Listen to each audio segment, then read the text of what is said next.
বিধানসভায় পাশ হয়ে গেল গুন্ডা দমন বিল। এমন রাফুল অ্যাকশন নেব বুঝতে পারবে আইনের শাসন কাকে বলে। পশ্চিমবঙ্গের রাজনীতিতে এখন সবথেকে চর্চিত আর কাঁপানো নাম যোগী আদিত্যনাথের ইউপি মডেল বা গুজরাটের আইনের ধাঁচে রাজ্যে আসতে চলেছে এই মারাত্মক বিল।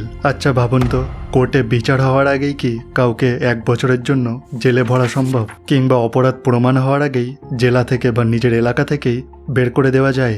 হ্যাঁ ঠিক এই রকমই সব অভাবনীয় ক্ষমতা নিয়ে তৈরি হয়েছে the West Bengal public safety and control of anti social activities bill বা গুন্ডা দমন বিল। কিন্তু কেন এই বিল নিয়ে এত হইচই? চলুন এর পজিটিভ আর নেগেটিভ দিকগুলো সহজ ভাষায় বুঝে নেওয়া যাক। সরকার বলছে রাজ্যে সিন্ডিকেটের রাজ, তোলাবাজি আর বালি মাফিয়াদের ঠান্ডা করতেই এই আইন। এর প্রথম অস্ত্র হলো প্রশাসনের মনে হলেই কোনো ব্যক্তিকে বিচার ছাড়াই টানা 1 বছর আটকে রাখা যাবে।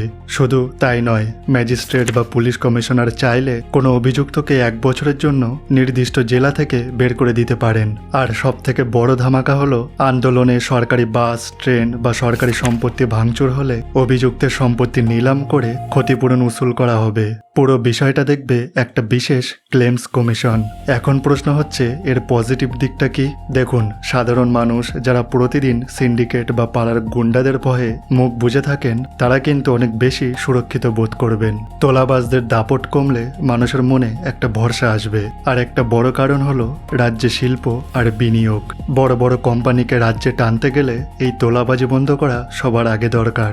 ব্যবসায়ীরা যখন জানবেন এখানে কড়া আইন আছে তখন তারা নিশ্চিন্তে টাকা বিনিয়োগ করতে পারবেন। আর শেষ কথা হলো সরকারি সম্পত্তি ভাঙচুর করার আগে এবার মানুষ 10 বার ভাববে, কারণ পকেটে থেকে টাকা যাওয়ার ভয় থাকবে যে। কিন্তু মুদ্রার একটা উল্টো পিঠও থাকে, তাই না?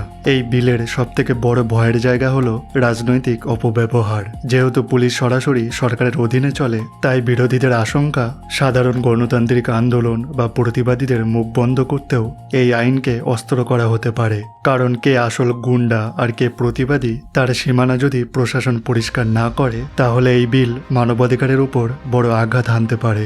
বিচার ছাড়া 1 বছর আটকে রাখার ক্ষমতা যে কোনো গণতন্ত্রের জন্যই বেশ ঝুঁকিপূর্ণ।